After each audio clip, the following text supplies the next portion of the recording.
Are you in peri or postmenopause and have dry skin? Here's what you need to know. One of the things that causes it is estrogen depletion and an imbalance of hormones that affect the oil-producing glands. And as they make less oil and natural moisturizing factor, we feel that as dry skin, which can also be very itchy.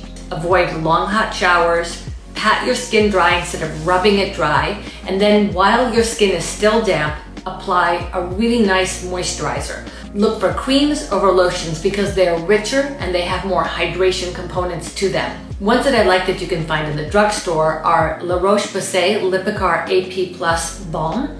You can also get Cetaphil cream or CeraVe cream.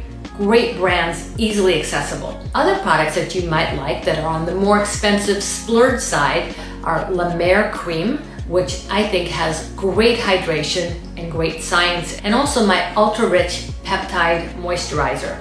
It's full of antioxidants, gives beautiful hydration, and goes well on top of other ingredients. So you have lots of choices, and you don't have to have dry, itchy skin, even if you're peri or postmenopause.